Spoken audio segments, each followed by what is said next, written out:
Olá, queridos irmãos e amigos, estamos aqui mais uma vez no programa Escola Bíblica Dominical e nós queremos de já agradecer sua participação aí conosco, sua audiência, que é muito importante. Deus abençoe você, toda a sua casa, certamente será um momento de crescimento espiritual, um momento de grande proveito para a minha e para a sua vida espiritual como um todo.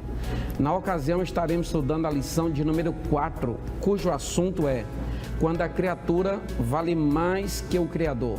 Você sabe muito bem que neste trimestre estamos estudando as lições da CPAD, claro, como sempre, mas voltado para a seguinte temática: a Igreja de Cristo e o Império do Mal. Já estudamos 3 lições importantes sobre o espírito da Babilônia, propriamente, sobre a doutrina do pecado, mais propriamente a perversão que o povo fazem sobre ela, a deturpação, e também sobre os perigos do ensino progressista.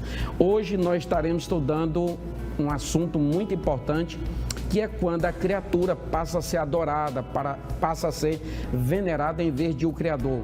E nós aprenderemos nesta lição o perigo, ou sobre os perigos aos quais nós estaremos expostos quando o homem passa a ser a medida de todas as coisas e não Deus. Nesta ocasião, o nosso texto áureo, que estará sendo colocado aí na sua tela, encontra-se em Romanos, capítulo 1, verso 25, e nos diz o seguinte: pois mudaram a verdade de Deus em mentira e honraram e serviram mais a criatura do que o Criador, que é bendito eternamente. Amém. A verdade prática nos diz o seguinte: a exaltação da criatura acima do Criador é a usurpação da glória divina pela mentira e vaidade humana. A leitura bíblica em classe está em Romanos, no 1º capítulo, do versículo de número 18 ao de número 25. E você pode acompanhar aí na sua tela, conforme está estampado: porque do céu se manifesta a ira de Deus sobre toda impiedade e injustiça dos homens que detêm a verdade em injustiça. Porquanto o que de Deus se pode conhecer nele se manifesta, porque Deus lhe manifestou, porque as suas coisas invisíveis, desde a criação do mundo, tanto o seu eterno poder como a sua divindade, se entendem e claramente se veem pelas coisas que estão criadas, para que eles fiquem inexcusáveis. Porquanto, tendo conhecido a Deus, não o glorificaram como Deus, nem lhe deram graças. Antes, em seus discursos, se desvaneceram e o seu coração insensato se obscureceu. Dizendo-se sábios, tornaram-se loucos e mudaram a glória do Deus incorruptível em semelhança da imagem de homem corruptível, e de aves, e de répteis, e de quadrúpedes. Pelo que também Deus os entregou às concupiscências do seu coração, à imundícia, para desonrarem o seu corpo entre si, pois mudaram a verdade de Deus em mentira, e honraram e serviram mais a criatura do que o Criador, que é bendito eternamente. Amém. Neste primeiro bloco, nós estaremos fazendo uma abordagem sobre o desprezo à verdade. No segundo bloco deste mesmo programa estaremos fazendo uma abordagem histórica, aliás, sobre a revolução do pensamento humano, um momento oportuno de aprendizado. E no terceiro e último bloco nós estaremos abordando sobre os tipos de auto-idolatria. São idolatrias específicas que podem permear no ser humano. Portanto, neste primeiro tópico, onde nós estaremos estudando sobre o desprezo à verdade, toda essa abordagem ela discorrerá sobre esses 3 subtópicos, sendo o primeiro a impiedade e a injustiça, o segundo subtópico, a insensatez humana, sua relação que há com esse desprezo à verdade, bem como o culto à criatura, que é a expressão-chave em especial desse primeiro tópico. Muito bem. Você, amigo, você, irmão, você, querido, que está aí do outro lado, é importantíssima a sua participação conosco, no sentido de ter a sua audiência para nós. Isso é muito gratificante e chega a valorizar muito o nosso programa. Nesta condição, você pode estar assistindo ou pela TV Kairos, canal 7.1, ou pela plataforma das redes sociais, em especial o YouTube, e você já pode compartilhar, porque o link está aí de forma compartilhável, e já queremos muito agradecer. Na ocasião, hoje estaremos estudando e aprendendo aqui com os comentaristas, servos de Deus, pastor Lucileno Cavalcante, e também o pastor Luiz Cavalcante. É uma satisfação, pastor Luiz Cavalcante, lhe receber neste programa, onde estaremos estudando sobre esse comportamento antropocêntrico que ao longo do tempo tem se instalado e tem feito com que a criatura seja adorada, a criatura seja a medida de todas as coisas, que o homem seja, digamos que, o ponto central e não o próprio Deus. Para nós também é um prazer, para minha pessoa especificamente, é um prazer estar aqui partilhando esse momento com vocês, com os senhores. E também não tenho dúvidas de que esse assunto é muito pertinente e é propósito de Deus que reflitamos sobre ele, porque a Bíblia é muito clara acerca das consequências desta inversão de papéis, desta inversão de posicionamentos.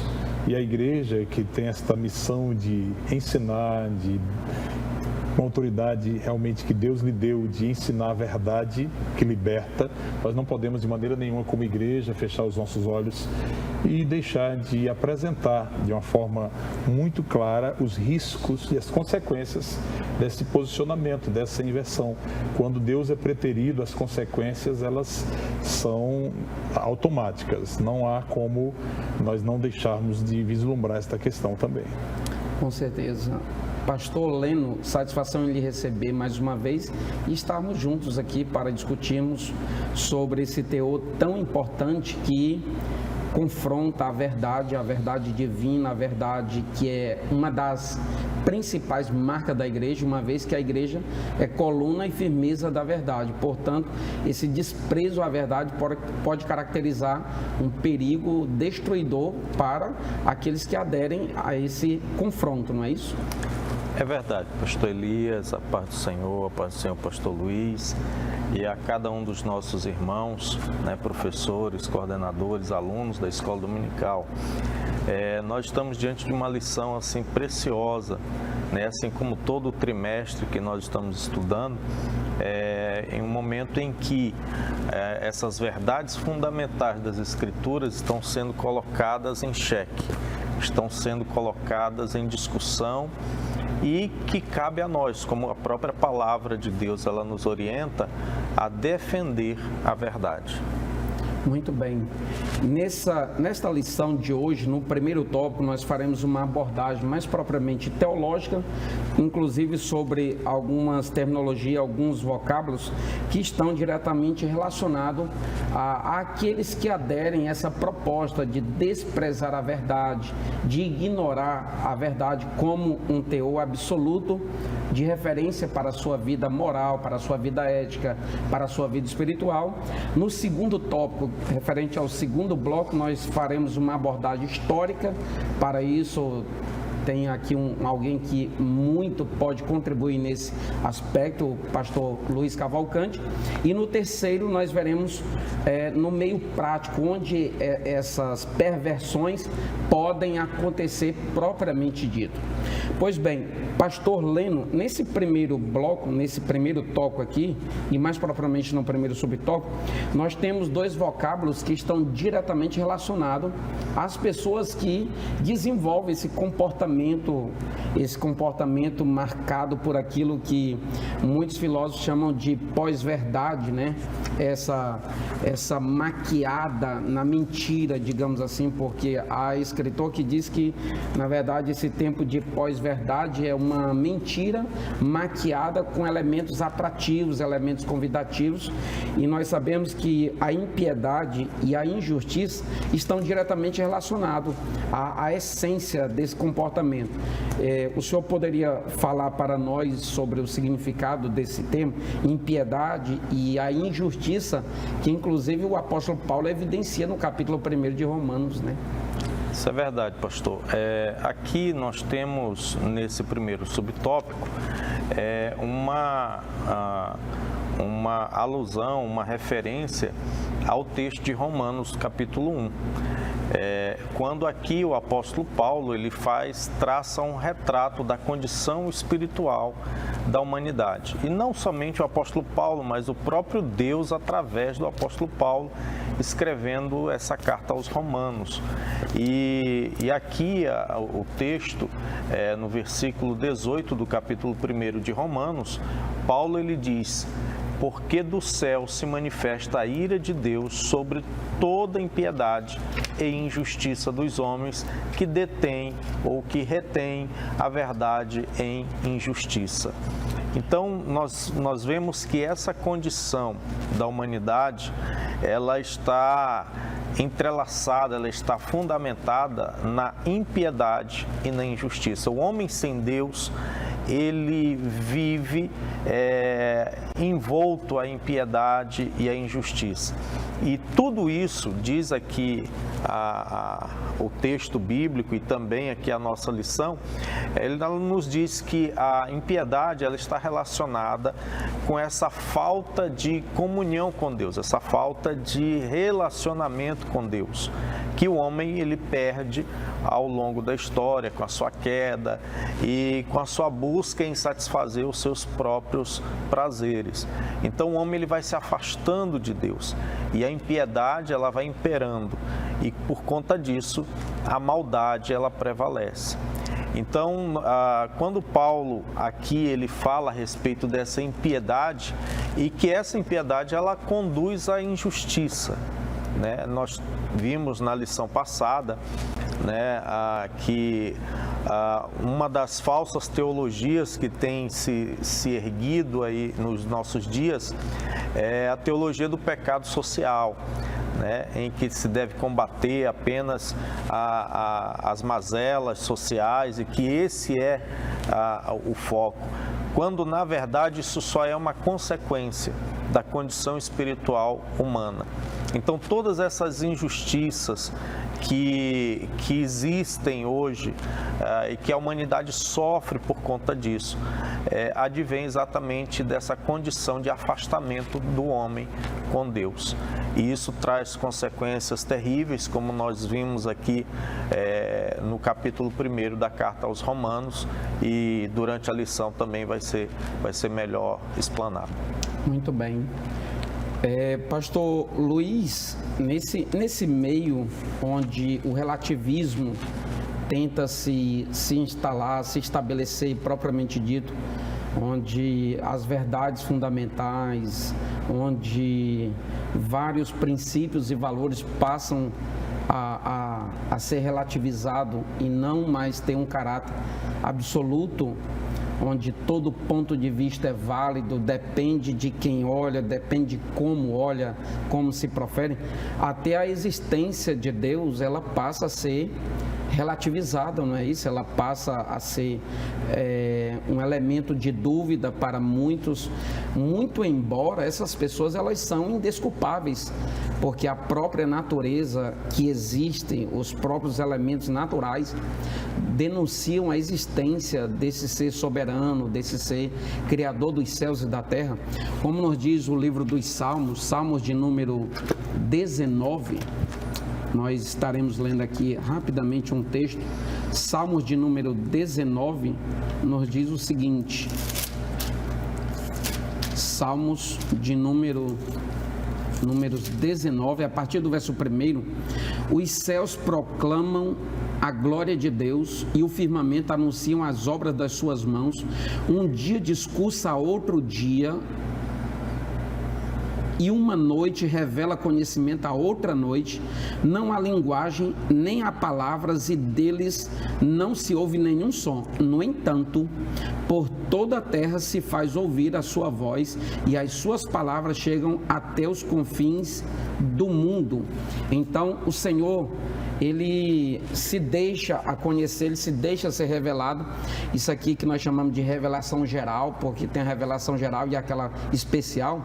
Deus se deixa entender. Mesmo assim, o homem ele prefere volitivamente decidir trilhar por um caminho de descrença, né? E de descaracterizar o Criador, a fim de fundamentar suas ideias na proposição de adorar, de venerar e fazer do homem a medida de todas as coisas, não é isso? Sim. Eu acho que todo esse contexto que estamos aqui falando, ele precisa ser inserido dentro de uma perspectiva, de uma cosmovisão cristã, né? Aliás, as Escrituras, elas precisam sempre ser vistas à luz desta visão, desta maneira de, com as lentes que Deus nos dá através do seu Espírito Santo, ler os propósitos de Deus para a humanidade. E dentro do plano da cosmovisão cristã, nós temos um Deus criador, um Deus que criou o homem e a mulher com o propósito de que sejam santos e irrepreensíveis diante dele, até porque esta é uma condição para que esteja na presença de Deus e possa adorá-lo plenamente. Mas nós sabemos que houve a queda do homem. O pecado trouxe justamente esta feiura moral para o homem, para a humanidade.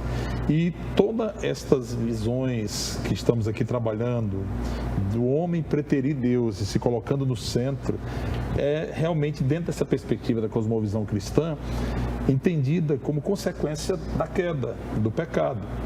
E o homem, por ser um pecador, ele por muitas vezes procura o ser humano justificar os seus pecados.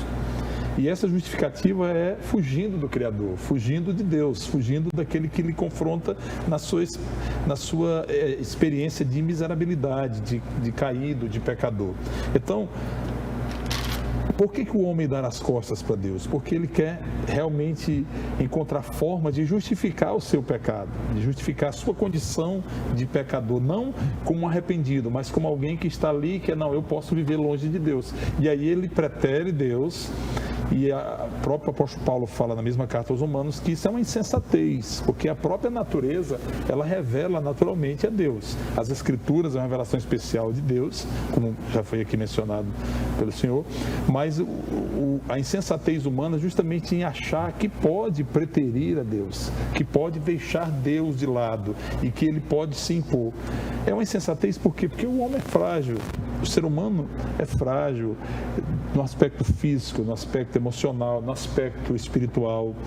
Há uma debilidade natural que acompanha o ser humano, sobretudo em decorrência do pecado, da queda.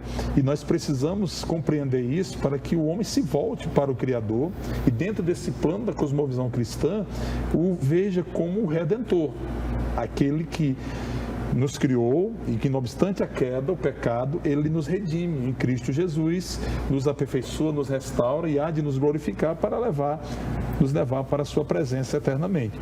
Então, esse contexto da insensatez humana, que é uma consequência justamente dessas escolhas do homem viver longe de Deus, insensatez justamente por quê? Porque ele está fechando os olhos para uma realidade inquestionável, incontestável. Por isso que é insensato.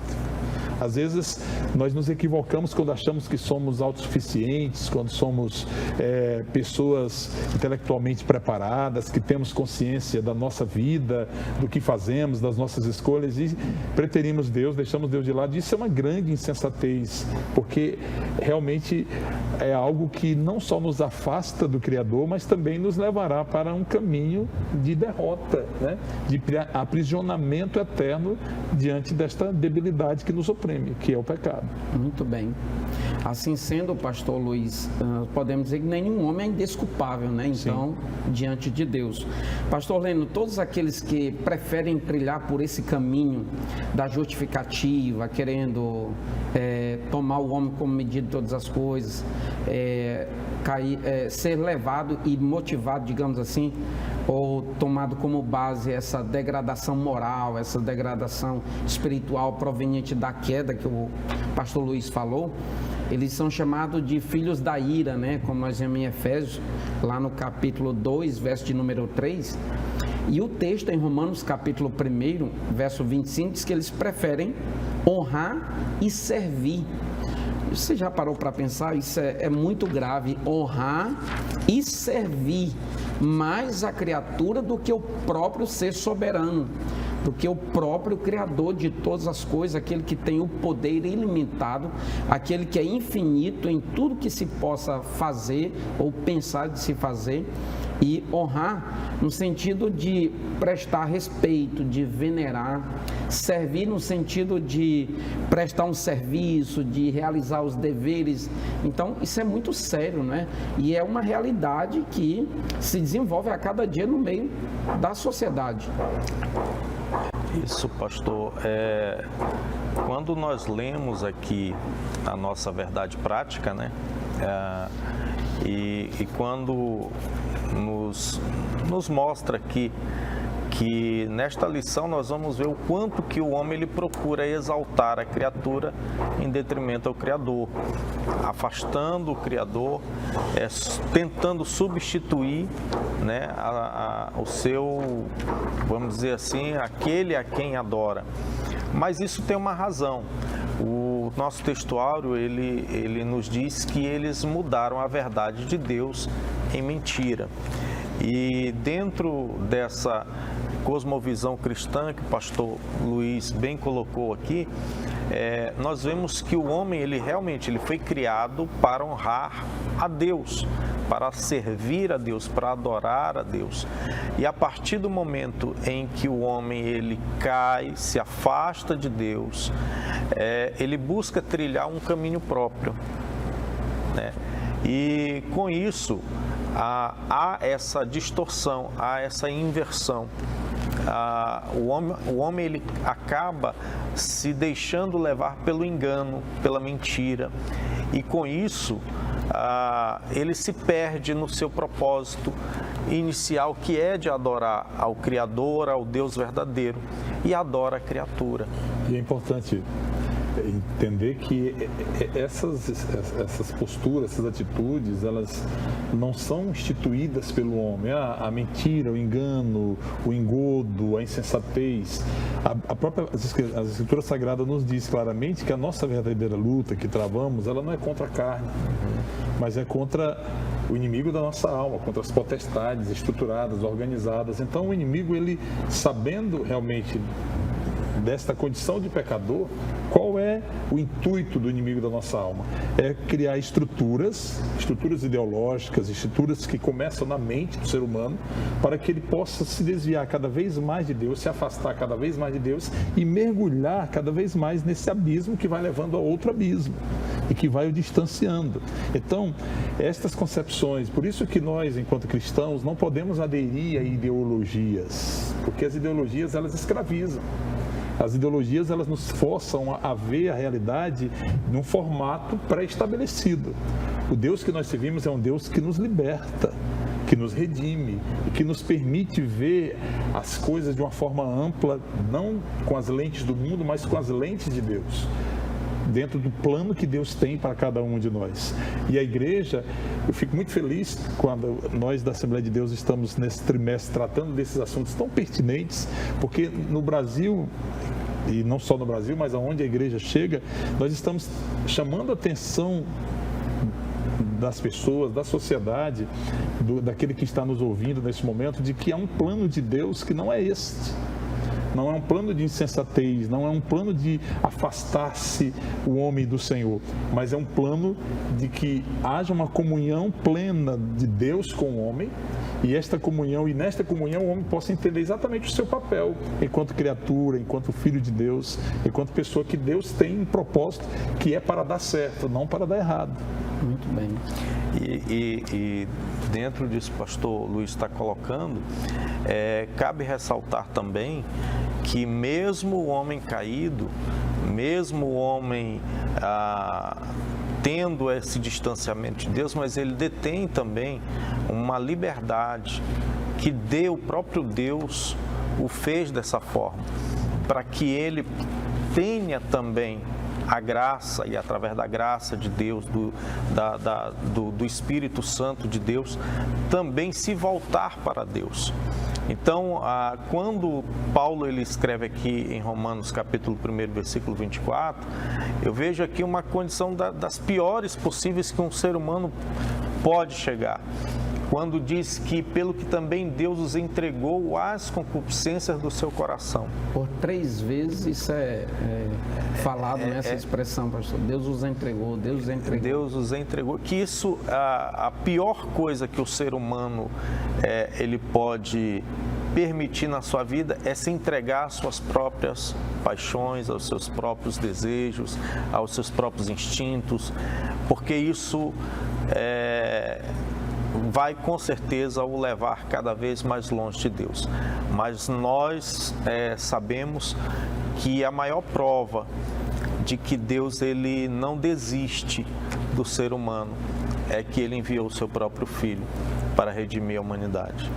Muito bem, nós já estamos chegando ao término desse primeiro e abençoado bloco e nós já estaremos no segundo, pedindo que você permaneça aí conosco e você compreenderá o conceito de alguns vocábulos que certamente ajudará ou contribuirá no desencadeamento do teu entendimento aí quanto a esse movimento, a essa dinâmica antropocêntrica que nós estamos estudando, termos como antropocentrismo, teocentrismo, entre outros elementos que fazem parte da história da humanidade. Então, permaneça aí conosco, certamente Deus te abençoará.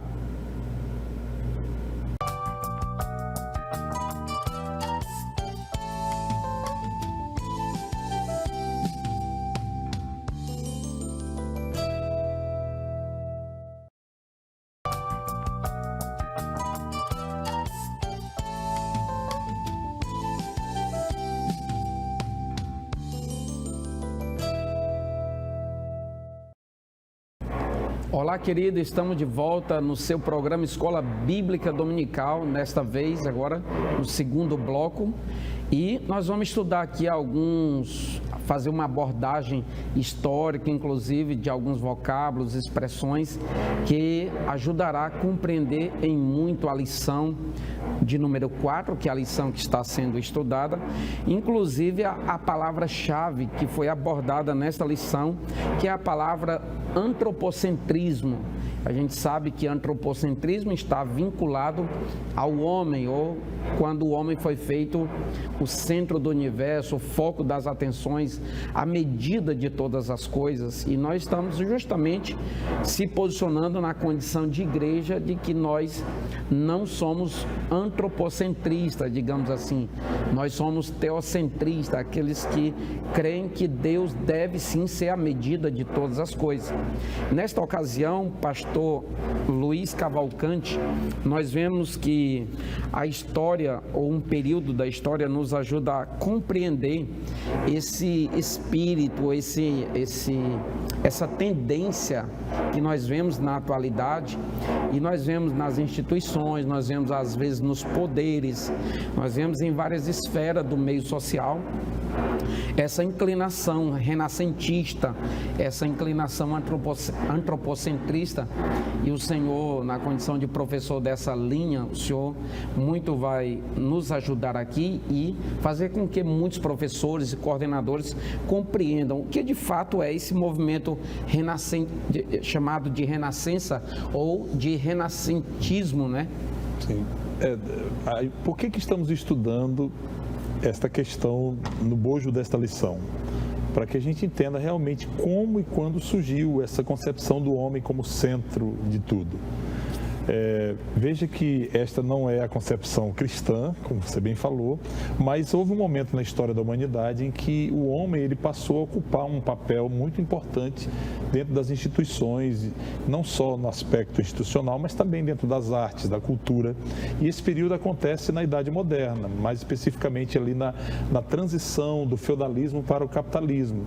A Idade Moderna, ela é assim chamada porque, de fato, ela trouxe grandes modernizações, grandes mudanças em diversas áreas da sociedade. Nós temos aí, nesse período da Idade Moderna, a partir do século XIV, o movimento das grandes navegações, o expansionismo marítimo europeu, onde aquelas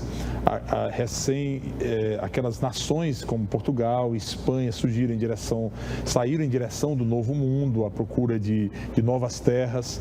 Então, há um expansionismo econômico, um crescimento econômico, há um movimento de modernização das instituições, e o Renascimento, ele é esse movimento que inicia-se inicialmente dentro de uma mudança cultural, da maneira de ver as coisas. É um movimento cultural, mas também é um movimento econômico, um movimento político, e que surge inicialmente na Itália, que se desenvolve, portanto, na Europa, mas que as suas influências elas vão ser percebidas não só na Europa, mas no mundo ocidental como todo. Quando nós falamos em Renascimento, nós temos que entender que ele tem, portanto, este leque de abrangência, seja no aspecto da cultura. O que aconteceu? Houve um retorno dos estudiosos, dos filósofos, dos pensadores, naquele momento específico, à cultura antiga, cultura clássica, greco-romana. Então, nós vamos encontrar aqui o retorno, por isso que o nome é Renascimento, que é um retorno a esta cultura antiga, especialmente da Grécia e de Roma, mas de forma mais incisiva ainda, a cultura grega, onde esses valores do racionalismo, os valores do humanismo, de colocar o homem como centro das coisas, a razão como algo importantíssimo, foi evidenciado nesse momento. Então, o Renascimento é esse movimento cultural que tem como principais características esta defesa do racionalismo, ou seja, a razão ela era o único caminho para se explicar as coisas. Então, a fé ela é deixada de lado, todo o entendimento que anteriormente havia se difundido no período medieval, ele é deixado de lado, e agora é construído esse racionalismo dentro das escolas, dentro das discussões filosóficas, e isso traz uma reflexão muito mais acirrada naquele momento. Outra característica do Renascimento é o cientificismo.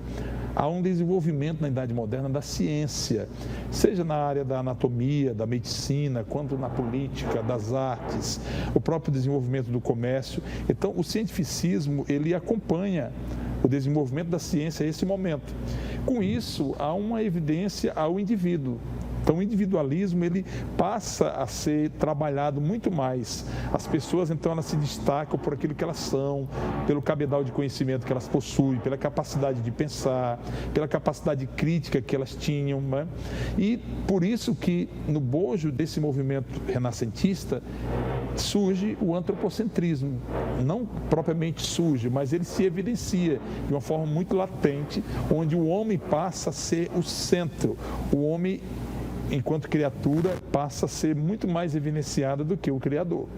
É muito importante a gente entender que durante a Idade Moderna não é que as pessoas se tornaram descrentes, não, continuaram crendo em Deus, mas Deus é preterido. Se você verificar algumas obras de arte do Renascimento... Passa a ser secundário, né? Sim, algumas obras de arte do Renascimento, você vai ver sendo evidenciado em pinturas, em poemas, em escritos, a pessoa de Deus, mas a evidência maior é o homem no centro. Por quê? Porque os artistas, os intelectuais, as pessoas que são os expoentes desse movimento renascentista na Europa, eles retornam à Grécia, retornam ao classicismo que eu falei, aos valores clássicos, e trazem isso agora como instrumentos e elementos que justificam essa posição. Então, é aí que surge, se desenvolve realmente assim, de uma forma muito sintetizada aqui, apresentando, porque é um assunto bem amplo, bem complexo. Se você pegar a filosofia, por exemplo, os movimentos filosóficos, as ideologias filosóficas desse período da Idade Moderna, como racionalismo, como o próprio humanismo, você vai ter grandes expoentes filósofos que vão trabalhar esses temas e desenvolver. Mas, sinteticamente, seria isso aí, de uma forma bem sintética. Muito bem. Pastor Leno, e fazendo uma ligação a essa fala do pastor Luiz Cavalcante, nós vemos que o racionalismo, como que uma das maiores vertentes, uma das maiores características desse movimento do Renascimento, e que o racionalismo ele pregava, digamos que, ou valorizava a razão como elemento primordial para provar que a melhoria da natureza, da sociedade como um todo, precisava desse aspecto racionalista, né? Dessa explicação racional para se ter uma resposta concreta das coisas. E tudo isso deu um encaminhamento para isso que o pastor Luiz falou sobre o antropocentrismo, que se acentuou, e isso desembocou num outro fator, num outro vocábulo que é objeto também do nosso estudo, ou do teor dessa lição, que é o humanismo, né? E é importante que nós falemos sobre o humanismo, o que o humanismo pregava, o que ele evidenciava, quais são os fatores que mais se caracterizam, digamos, com esse período, e que ao mesmo tempo se contrasta com a verdade, ou conteúdo da verdade bíblica, né? Verdade, pastor. Como bem colocou aqui pastor Luiz, com o pensamento greco-romano, evidenciando o homem como sendo o centro, deriva então o racionalismo, que é a priorização da razão humana, do pensamento humano. O homem é o fator predominante da história e não Deus, né? E aí toda mudança e todo desenvolvimento humano depende do próprio homem. E daí surge então o humanismo. A vida em sociedade, a vida humana, de acordo com o humanismo, depende do próprio homem. Os valores estabelecidos não são valores divinos, valores absolutos, mas daqueles que derivam do próprio homem e do seu contexto de vida. Então, o humanismo, ele evidencia e ele traz, então, essa ideia de que o homem, ele sim é o centro e ele deve ser valorizado como tal, né? Ok. Nessa questão, pastor Luiz, até se fala que o humanismo é qualquer filosofia ou sistema de pensamento que parte do homem para buscar um significado unificado para a vida, né? Aquela ideia da unificação. E aqui se pode dizer também, pastor Luiz, que o padrão de vida, digamos assim, do aspecto moral, ético, espiritual do homem era construído a partir do comportamento da sociedade, a partir do comportamento do homem, e não propriamente algo já pré-estabelecido por Deus, é isso? Porque é muito importante que a gente entender que o caráter do homem, ele é consequência de preceitos éticos que ele acredita. Você tem os preceitos éticos que subsidiam o entendimento. Esses preceitos, eles formam uma ética propriamente dita, uma moral, e essa moral, ela resulta num caráter. Se eu tenho como preceito ético o individualismo, o homem como sendo o vetor principal, aquele que tem realmente a autonomia para definir o que é melhor para ele, o individualismo como sendo uma bandeira que eu defenda, a minha moral ela vai ser construída a partir desses preceitos. E, consequentemente, o meu caráter não vai ser um caráter esculpido à luz das Escrituras, mas a partir de uma cultura humana, propriamente humana. É muito importante salientar também o seguinte, que a Bíblia Sagrada, ela destaca os valores alusivos e relacionados ao ser humano, de igualdade, de direitos, de respeito pela dignidade humana. Quando nós... Muito anterior a qualquer padrão estabelecido por qualquer civilização na história. Então, é um grande equívoco em pensar que a igreja, quando ela combate e traz uma discussão que é essa que nós estamos trazendo aqui agora, a Lume, ela está contrária ao ser humano, contrária ao respeito à dignidade humana, aos valores humanos. Se você olhar as escrituras sagradas de Gênesis, Apocalipse, você vai ver Deus destacando a dignidade da pessoa, o cuidado. Se você pegar, por exemplo, a lei mosaica, havia um cuidado especial pelos necessitados. Deus, de uma forma muito clara, dizendo, olha, é assim que vocês têm que se portar quando vocês emprestarem, quando vocês contratarem um diarista. Isso demonstra o respeito e o zelo que Deus tem pelo ser humano. Então nós, enquanto cristãos, servimos a um Deus que ama o homem, que deseja que ele viva plenamente. Foi para isso que Jesus veio, né? O que nós não podemos fazer é construir uma moral a partir de preceitos desvinculados de Deus, de individualismo, de antropocentrismo, onde de forma equivocada o homem se acha autossuficiente. A Bíblia nos diz que a soberba, a altivez de espírito, ela precede a queda. E a gente precisa entender isso, que nós dependemos de Deus, Ele é quem tem o controle, Ele é quem tem as rédeas, a nossa confiança está nele. O enganoso é o nosso coração, mas Ele é a verdade que nós precisamos crer. É assim que nós temos que pensar. Eu achei interessante aqui o pastor Luiz colocando que Deus ele sempre valorizou o homem. Nós vamos ver lá na criação que o homem ele é a coroa da criação.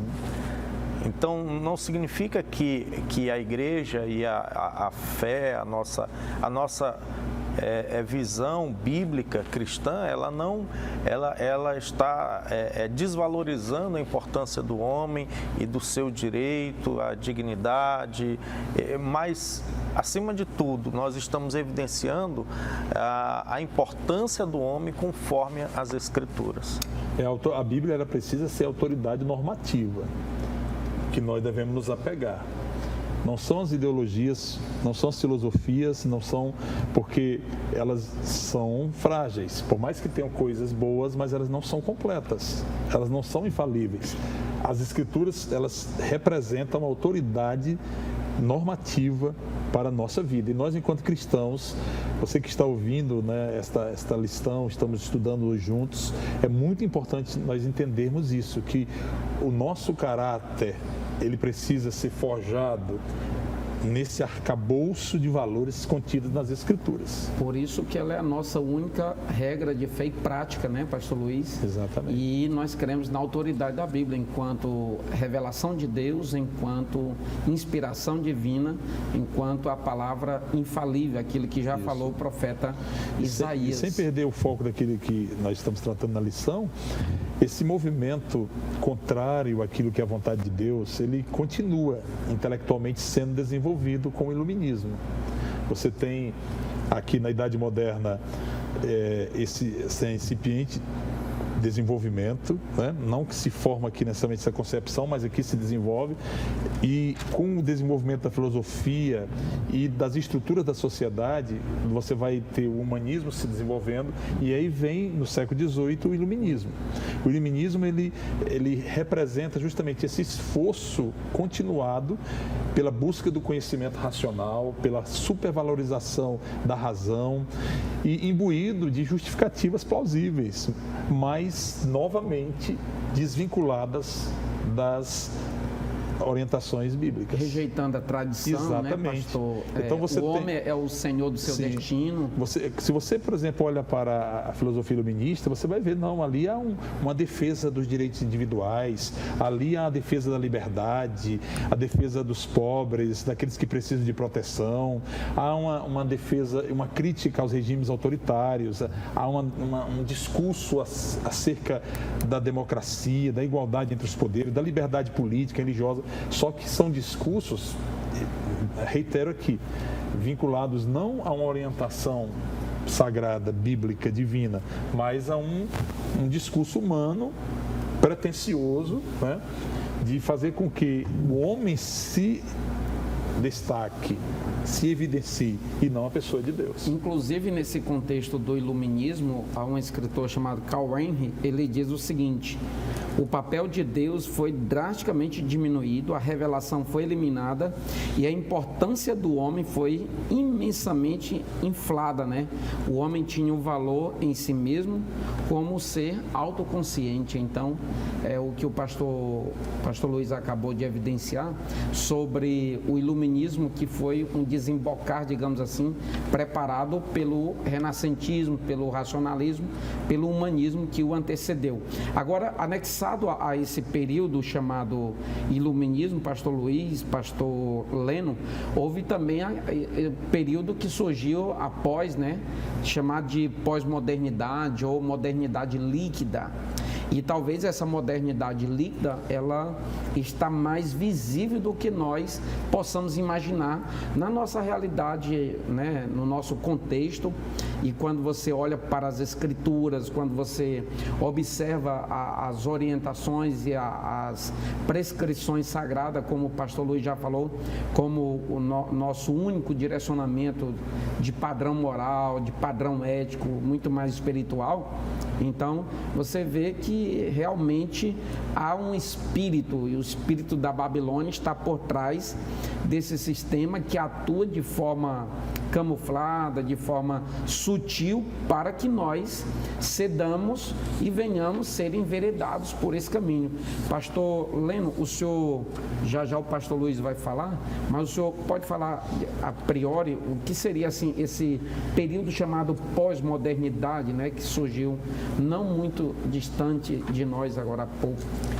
Na verdade, é o resultado de todo essa revolução de que trata aqui esse tópico 2, né? Essa revolução do pensamento humano. Então, já no século XX, né, a partir da metade do século XX, surge então ou se estrutura melhor, se visualiza melhor esse pensamento pós-moderno. E ele é caracterizado, sim, por não haver uma verdade absoluta, né? Tudo é relativo, né? Essas verdades absolutas que até então existiam, e não por acaso surge no início do século XX, todo um questionamento a respeito da veracidade, da autenticidade da palavra de Deus, da Bíblia, que para nós continua sendo uma verdade absoluta, a palavra de Deus, né? Mas passa-se então a questionar essa verdade absoluta, e como o homem, dentro da sua vivência, ele próprio tem as suas próprias verdades, né? E daí então o que prevalece é o bem-estar humano. É aquilo o que deve prevalecer na vida do homem é aquilo que lhe dá uma boa vida, um bom viver, um bem-estar. Dentro do senso comum é muito fácil a gente compreender algo, e eu queria trazer essa ilustração. Nenhuma construção, nenhuma edificação, ela pode se sustentar se não tiver fundamentos. Qualquer casa que você for fazer, qualquer prédio, o fundamento ele é muito importante. Qual é, a meu ver, o grande problema do pós-modernismo? É porque ele traz uma erosão e causa e proporciona uma erosão da ortodoxia, dos valores fundamentais. Quando tudo é relativo, quando você chega para uns jovens no meio acadêmico, seja no ensino secundário, seja no ensino superior... Palco onde, pastor Luiz, só fazendo uma intervenção, é um palco muito oportuno para acontecer isso que nós estamos estudando. Sim, hoje, infelizmente, as estruturas acadêmicas, isso eu creio que vocês concordam, elas estão planejadas e organizadas para recepcionar os jovens, os acadêmicos, dentro desta visão. O jovem cristão, ele chega hoje dentro de um ambiente acadêmico, esse relativismo, ele está aflorado, né? E se ele, por exemplo, não tiver uma base, um fundamento realmente muito claro e uma consciência daquilo que é aquilo que falava inicialmente da cosmovisão cristã, o plano de Deus para a vida dele, ele pode facilmente ser suscetível a sair dos caminhos do Senhor. Mas o que é que eu falava? O pós-modernismo, a grande consequência é que traz uma erosão da ortodoxia. E aí as escrituras, elas são colocadas de lado, os valores divinos são colocados de lado, e surge como consequência dois grandes movimentos, o hedonismo, né, e o narcisismo. Essa busca desenfreada pelo prazer, a concupiscência da carne, aquilo que os meus olhos me atraem, aquilo que meus ouvidos, né, me traz sensibilidade para o meu ouvido e que me traz um prazer imediato, e atrelado a isso o hedonismo. Então, e o que acontece? O homem que foi criado para adorar a Deus, o ser humano que foi criado para servir e adorar o Criador, ele se distancia dele, passa a adorar a si mesmo, passa a adorar a estrutura do seu próprio coração. Hoje a idolatria que mais escraviza não é a idolatria de ídolos de barro e de pedra, mas é a idolatria que reside... Não é o externo, é o interno. É o que reside no próprio coração, são as convicções que cada um tem de que eu sou o cara, de que eu tenho importância, de que eu vou vencer, de que eu... Então esta é a grande consequência. E é importante você entender, todos nós entendermos, que isso é a mão do inimigo. É o trabalhar do inimigo contra a criatura de Deus. Porque assim como ele caiu, ele quer que todos caiam com ele. Mas Deus tem um plano, conforme o pastor Leno aqui já destacou, um plano amoroso. E eu acho que este é um dos propósitos também desse programa. Você que está nos ouvindo, Deus ele tem um propósito de vida para você, que é um plano para que você dê certo, para que você seja uma pessoa na sua presença realizada, liberta de todas essas amarras e essas estruturas que te levam ao abismo.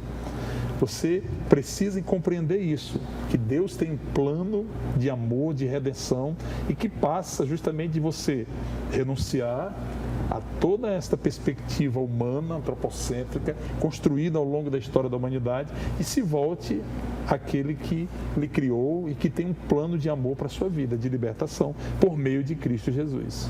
Muito bem. É aquilo que Jesus disse: aquele que quiser vir após mim, tome a sua cruz, negue-se a si mesmo e me siga. Exatamente. Nós vemos, pastor Luiz, pastor Leno, você irmão que está em casa, que esse tempo de pós-modernidade é chamado também de sociedade líquida. Claro, é uma expressão metafórica justamente porque ela é flexível, ela se adequa, né? Ela não tem um padrão nem ético, nem moral, nem espiritual previamente estabelecido ou fixo, permanente. Não é algo sólido, é algo flexível que se adequa. Nesse contexto é que nós nos protestamos contra isso, nós nos levantamos porque nós somos igreja e nós, na condição de igreja, devemos fazer aquilo que o apóstolo Paulo recomendou em Romanos capítulo 12, verso 2: e não vos conformeis. Se conformar aqui é aceitar a forma, é se adequar a alguma proposição que lhe é apresentada. Então, e não vos conformeis com este mundo, mas transformai-vos pela renovação do vosso entendimento. A sociedade líquida, ela tem um propósito de de derreter, de desfazer, liquefar os sólidos, que são os princípios, que são os valores previamente estabelecidos pela palavra de Deus, e torná-los líquidos, de forma que venha se adequar a essa proposta da pós-modernidade. Mas nós temos um padrão previamente estabelecido pela palavra de Deus e, na condição de igreja, jamais devemos abrir mão disso. Nós estamos terminando agora o segundo bloco deste programa importantíssimo e lhe aguardando, porque em instantes estaremos iniciando o terceiro e último bloco desta programação.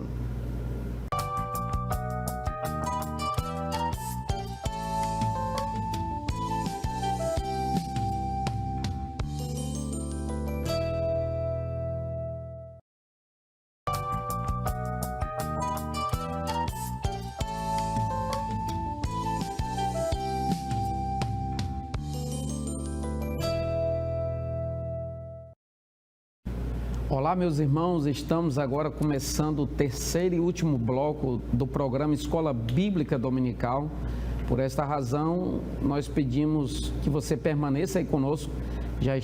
Estaremos finalizando já e certamente você receberá uma contribuição significativa neste teor tão importante da lição de número 4, onde nós estamos estudando quando a criatura vale mais que o Criador. A criatura, ela é colocada em primeiro plano e o Criador em segundo, terceiro e etc. Ou seja, quando que passa a ser uma ênfase é o antropocentrismo e não o teocentrismo. E nós estamos estudando ao longo desta lição os perigos, né, as consequências que podem ser absolutamente nefastas para a vida daqueles que andam por essa linha do antropocentrismo. Diante disso, observando o hedonismo, o comportamento de que o homem tem uma busca acirrada pelo prazer, o narcisismo, aquela paixão, aquela idolatria, aquele apego exacerbado pela própria imagem, pela elevação do seu próprio conceito. E diante disso nós vemos que a idolatria é o elemento no qual se culmina todo esse comportamento antropocêntrico. E nós sabemos que a idolatria, ela, do ponto de vista bíblico, teológico, ela vai muito mais do que aquele conceito de adorar a imagem, de venerar um elemento externo propriamente dito. Então ela pode atingir o nosso coração, o seu coração, a razão pela qual nós devemos tomar cuidado. E diante deste tópico, que é o tópico 3 da nossa lição, estará sendo agora estampado aí na sua tela. Neste tópico 3, nós estaremos estudando tipos de auto-idolatria. Lembrando que auto aqui tem a ver com próprio, por isso que é com U ali e não com L. Nesse primeiro subtópico do terceiro e último tópico, nós estaremos estudando idolatria da autoimagem. No segundo subtópico, estaremos estudando da idolatria do coração, aquilo que alguns teólogos chamam de cardiolatria. E no terceiro e último subtópico, estaremos estudando sobre a idolatria sexual ou sexolatria, né? Algo que tem a ver com elevação exacerbada no coração da prática do sexo. E neste tópico, pastor Luiz, nós vemos que idolatria vai muito mais do que aquela concepção, muitas das vezes já ultrapassada, de que idolatria é a veneração a uma imagem de escultura, alguma coisa que fica estampado na estante, no armário de alguém, no ambiente doméstico, enfim. Mas a idolatria, ela vai muito mais do que isso, né? Ela atinge um ponto mais, digamos, mais melindroso, mais fértil do que nós possamos imaginar. O pastor Cleiton Pomering, ele diz assim: a idolatria vai muito além de um joelho dobrado diante de uma estátua, pois quando o coração humano elege e ajoelha-se diante de qualquer grandeza supostamente maior que Deus, o pecado da idolatria está sendo cometido. Então, até no hebraico, idólatra, ou melhor, ídolo, significa uma coisa detestável aos olhos de Deus. E idolatria é uma relação, digamos, de adoração entre o idólatra e o ídolo, né? Essa relação que deve ser de adoração, que deve ser direcionada ao Deus Criador de todas as coisas, quando ela é direcionada à criatura ou qualquer uma outra coisa que não é o próprio Deus, a gente sabe que isso é idolatria, não é, pastor Luiz? Mas a idolatria da autoimagem é um tipo específico de idolatria que muitas das vezes pode estar sendo operada, pode estar sendo ocorrida no nosso âmbito de vida e nós estamos desapercebidos, não é isso? Sim. É interessante dentro daquilo que o senhor está falando, que tudo aquilo que não é adoração a Deus, mas adoração a outra coisa, é idolatria.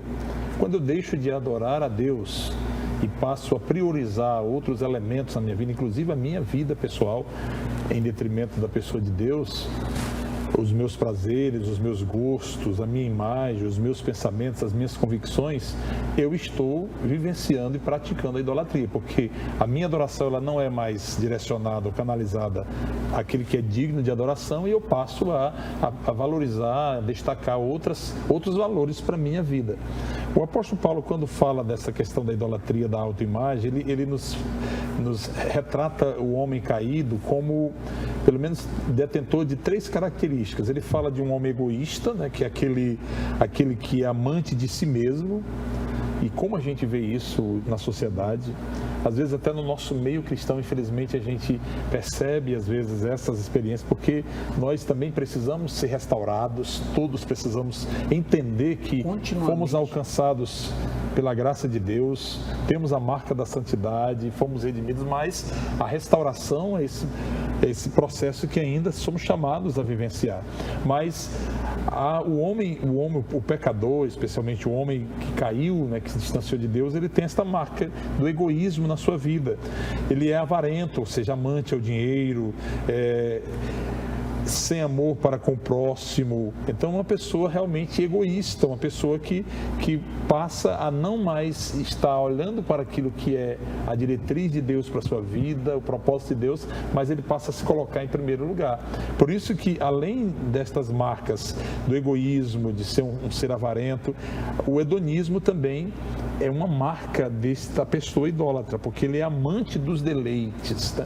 O deleite dele, o prazer não está no Senhor, mas está nas coisas deste mundo, está nos prazeres da carne, está nos prazeres deste mundo. Então, Deus nos criou aptos a amar, Deus nos criou aptos a viver uma sexualidade, a uma afetividade, mas isso tudo dentro de um plano designado por Ele.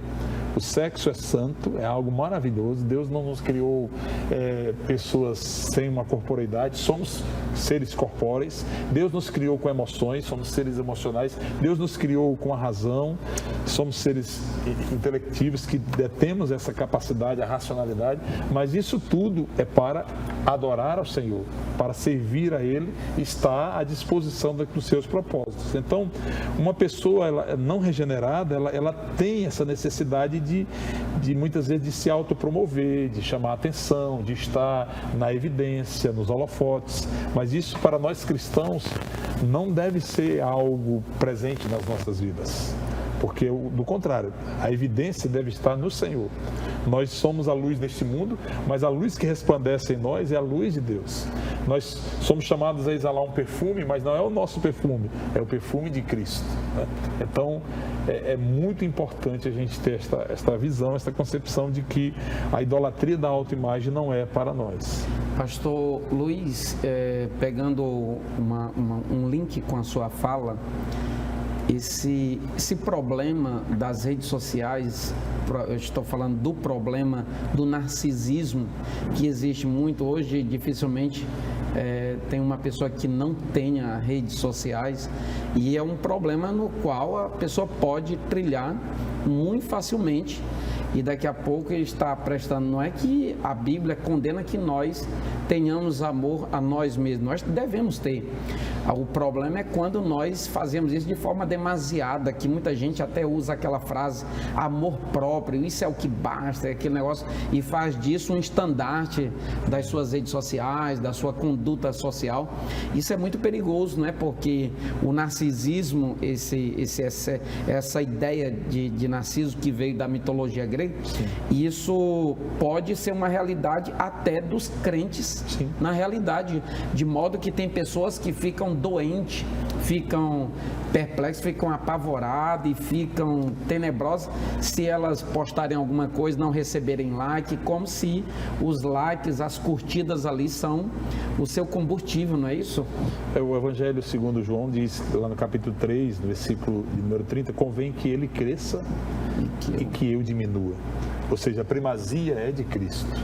A primazia não é do cristão, é de Cristo. E se nós não tomarmos cuidado, às vezes nós queremos que Cristo nos siga, ou esteja do nosso lado, e não nós sigamos a Ele. Exatamente. Pastor Leno, e nós vemos também a questão da idolatria do coração, e o coração é uma plataforma com a qual se deve ter muito cuidado, né? Ela é uma fonte, ela é um lugar de onde se emana tudo que é bom, mas também o que não presta provém do coração, razão pela qual nós devemos ter esse cuidado e essa vigilância. Salomão escreveu no Provérbios 4:23, dizendo que de tudo que se deve guardar, guarda o teu coração, vigia-o, porque dele provém as saídas da vida. E o próprio Senhor falou em Mateus capítulo 15, verso 19, que de lá é que provém a avareza, de lá é que provém a prostituição, o adultério, tudo provém de lá, a violência, a ruína. Então, tudo provém daí.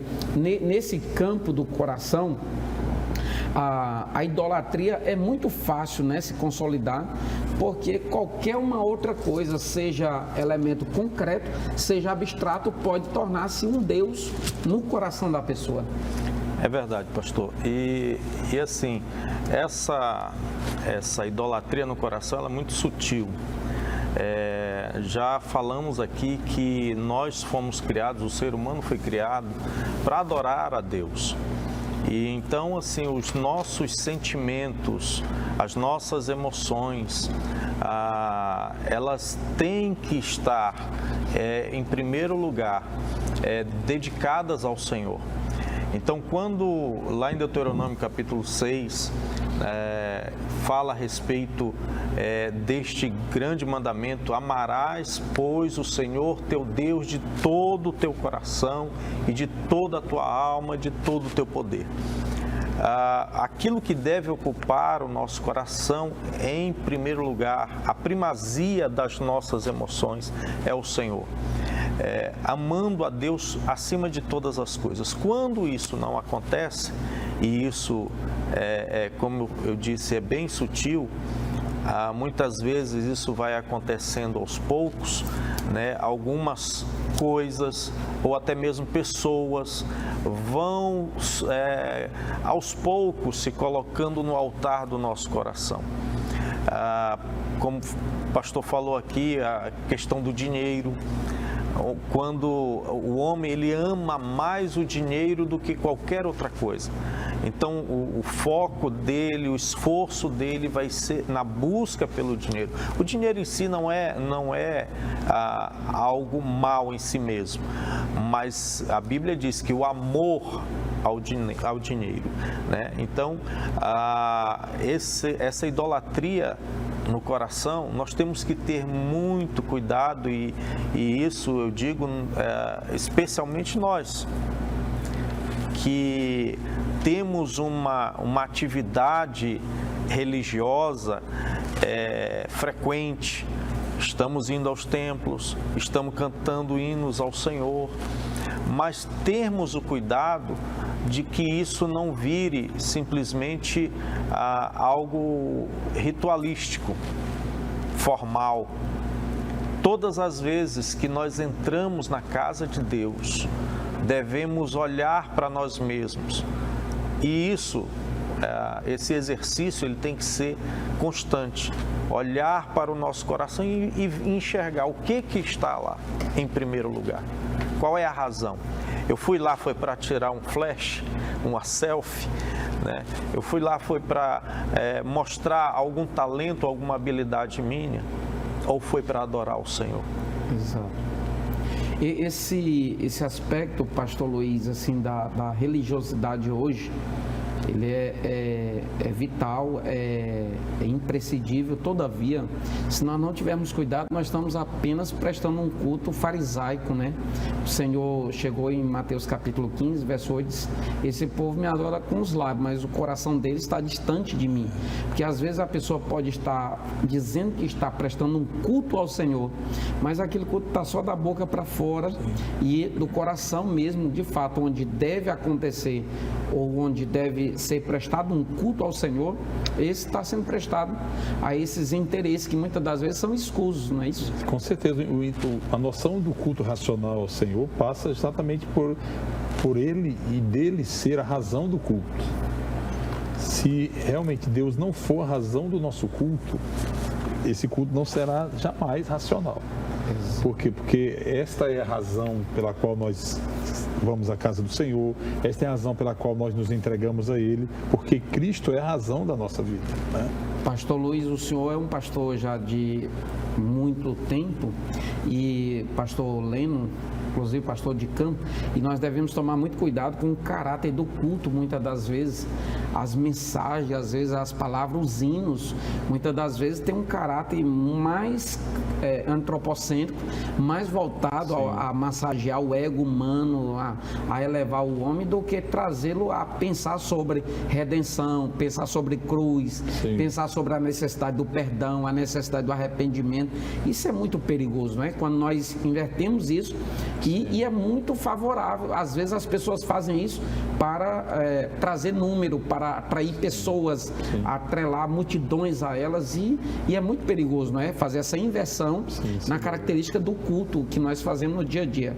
Mas para finalizar, pastor Luiz, nós vemos o último tipo de idolatria, que é a idolatria sexual. O escritor até diz assim: essa idolatria ela acontece quando há uma falha no controle dos impulsos sexuais, propriamente dito, que a partir daí ele passa a ser dominado pela sensualidade, pela imoralidade, pela libertinagem. O Senhor já falou aqui que a Bíblia, é claro, não condena o sexo, o próprio Deus não condena, e não foi o diabo que criou o sexo, foi o próprio Deus, é uma bênção, mas deve ser observado em que perspectiva deve ser feito, em que âmbito a Bíblia, a palavra de Deus aprova, como é realizado isso, e que momento nós podemos ver isso como uma idolatria, porque há sim o sexo como uma espécie de ídolo, não é isso? Quando Paulo escreve aos Gálatas, lá no capítulo 5, versículo 16, ele diz que nós devemos viver no Espírito. E aqui está realmente a orientação bíblica para nós escaparmos dessa questão da idolatria sexual. Porque Paulo diz: vivam no Espírito e vocês jamais satisfarão os desejos da carne. Haverá, em razão da natureza pecaminosa do homem, uma tendência muitas vezes para a questão da sensualidade, da libertinagem, de viver de forma irresponsável, fora dos parâmetros que Deus tem, esta dimensão da sexualidade e da afetividade. Mas quando nós, uma vez revestidos pelo Espírito, procuramos viver realmente guiados pelo Espírito Santo, e aí isso exige de nós uma disciplina cristã, no dia a dia, com a vida de oração, com a leitura diária, devocional da palavra do Senhor, a prática do jejum, a prática da oração, realmente a comunhão com os irmãos, todos esses elementos que fazem parte da disciplina cristã como meio de obtenção da graça de Deus e justamente sermos guiados pelo Espírito Santo, vão nos ajudar a escaparmos da idolatria sexual, porque do contrário, o que vai acontecer? A adoração a Deus ela vai ser trocada pela adoração ao próprio corpo, e aí essas práticas pecaminosas, como aqui já foram mencionadas, da imoralidade, da sensualidade, elas vão passar a ser presentes. Quando nós buscamos essa disciplina cristã na nossa vida, a graça de Deus ela vai nos envolvendo, o Espírito Santo vai nos conduzindo e nós passamos a produzir o fruto do Espírito Santo, dentre eles a temperança. Muito bem. E nós vemos, pastor Luiz, pastor Leno, que nessa inversão que as pessoas, ou todo o ser humano está sujeito a fazer, inclusive nós, se não vigiar, ele faz do corpo, que deve ser um meio pelo qual ele deve adorar a Deus, ele faz do corpo objeto de culto, não é isso? Sim. É o elemento através do qual ele deve direcionar a adoração a Deus, porque em 1 Coríntios capítulo 6, no verso de número 19, nos diz, no verso de número 20, nos fala que nós devemos glorificar a Deus através do corpo. 1 Coríntios 6 e 20, glorificar a Deus. Então, em vez de fazer do corpo um instrumento de adoração a Deus, faz dele o objeto e coloca no altar de adoração, né? Nesse campo da sexualidade. Isso é muito perigoso, e quando a pessoa trilha por esse descontrole dos impulsos sexuais, diante da imoralidade sexual, do sensualismo, que tem tudo a ver com aquelas obras da carne elencada por Paulo aos Gálatas, que o pastor Luiz já falou, nós devemos observar que a prostituição, a imoralidade sexual é um elemento do qual nós não devemos nem flertar, nem brincar, é fugir. Essa é a orientação de Paulo no verso 18 do capítulo 6, fazer aquilo que José fez, lá no Gênesis 39, diz que ele fugiu diante daquele momento oportuno para a sua vida espiritual, negativamente falando. E esse fugir tem que ser precedido pelo humilhar-se na presença de Deus, Exatamente. Da poderosa mão do Senhor. Né? Está diretamente, pastor Luiz, aquela questão do sujeitar-se a Deus e o diabo fugirá de vós, né? Sim. Todas essas situações externas, elas serão vencidas na medida em que nós mesmos nos submetemos ao senhorio de Cristo. Sem dúvida. Muito bem. Nós já estamos finalizando este programa. Queremos imensamente agradecer a sua contribuição, a sua audiência aí conosco, que esteve até agora, o pastor Leno, o pastor Luiz Cavalcante, e você, irmão, irmã que está aí em casa, você professor, coordenador de escola bíblica dominical, que este programa venha servir de grande contribuição para o seu desenvolvimento aí da lição na sua classe, na sua sala de aula aí. Só finalizando, fazendo uma leitura da nossa conclusão nesta oportunidade, nos diz o seguinte: a corrupção da raça humana é o desfecho da sua rebelião contra a verdade divina. A impiedade e a ausência de retidão resultam em teorias de autossuficiência em que a criatura ergue-se acima do seu Criador. Este é, digamos que, o cerne desta lição, é o clímax deste programa e desta lição de número 4, e nós devemos, na condição de igreja, entendemos que somos não deturpadores da verdade, não falsificadores da verdade, mas nós somos coluna e firmeza da verdade. Pastor Leno, suas considerações finais. Eu queria só destacar aqui um texto bíblico do Evangelho segundo João, em que chegaram para João Batista e perguntaram: quem és tu? E ele, sabendo das intenções daqueles que o interrogavam, ele disse: eu não sou o Cristo. Eu não sou o Cristo. Então perguntaram para ele: então quem és, pois? Tu és Elias? E disse: não, não sou. És tu profeta? Disse: não. Disseram-lhe então: quem és, para que demos resposta àquele que nos enviaram? Que dizes de ti mesmo? Essa pergunta, ela tem sido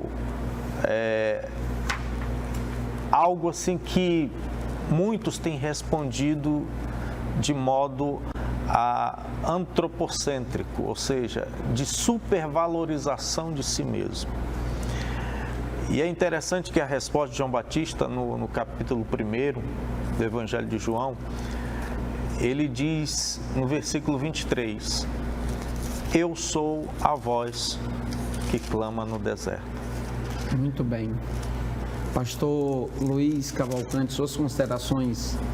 Eu quero primeiramente agradecer a Deus por esta oportunidade, agradecer a vocês pela confiança, pastor Elias, que nos convidou, e concluir fazendo as seguintes considerações.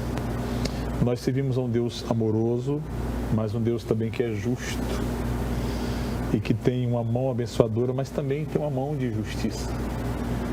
E nós precisamos compreender que, para aqueles que decidem continuar distantes de Deus, preterindo ao Senhor, colocando-se em primeiro lugar, ao invés de colocar Deus na sua vida, infelizmente as consequências elas não são boas, né? Deus tem um plano de salvação, de vitória, de libertação, que só pode ser obtido e concedido a nós através da pessoa do Senhor Jesus Cristo.